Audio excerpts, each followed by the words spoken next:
It's not too often that I find a third-party controller that replaces the first-party efforts for me. Very rare. But today, I want to talk about one that may change that. The Nexilux Pro Twincon-Troller. So I've been using these for the past couple weeks, and yes, they have replaced the Joy-Cons for me. These were provided for purpose of review, but you guys know I'm brutally honest with everything. And while these have replaced the original Joy-Cons, they are not perfect by any means. So I want to go over my pros and cons real quick with you guys, because yeah, I've been really enjoying them, but there's some things you guys need to know. So we are missing some features, NFC and infrared. Now, if you do get one of these, they come with a little grip attachment so you can use it like a Pro controller. For me, it's not really comfortable that way. Not going to replace the Pro controller for me, not at all. But overall, the build quality, the way the analog sticks feel and perform is really nice. The D-pad is great.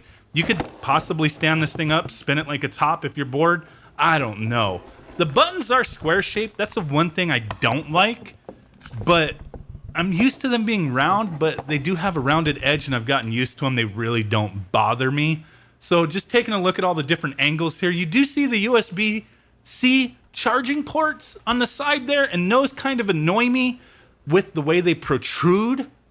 I wish they would have been recessed in underneath or something, because yeah, you can use them to charge them separately or charge them through the switch dock, but it did take me a moment to get used to it with them being there, just touching on my fingers in all the wrong ways. But I did get used to it, and they are a comfortable controller. But for some people, that just might be a no-go, because it is kind of annoying. So the manual does go over the extra features we have here, which one of them is a macro function. So with a macro function, you can record a series of button presses and the interval between the button presses, and then just press the macro button, and it performs that perfectly. So yeah, you're cheating, dude. With this controller, essentially it's two controllers.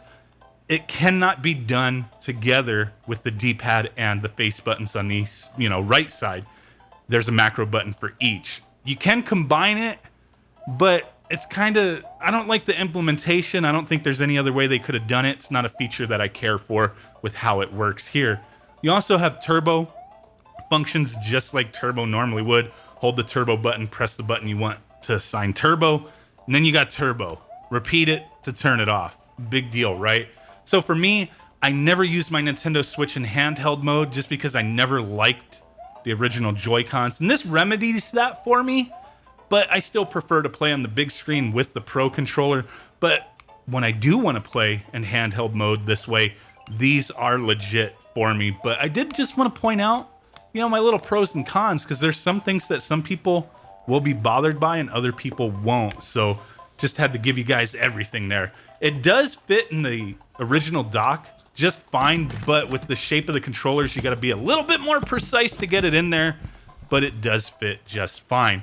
These controllers are currently going for a little under 40 bucks on Amazon. I'll put a link in the description if you're interested. I'm digging them. Not perfect, but I've been using them more than I've ever used the original Joy-Con, so there's that.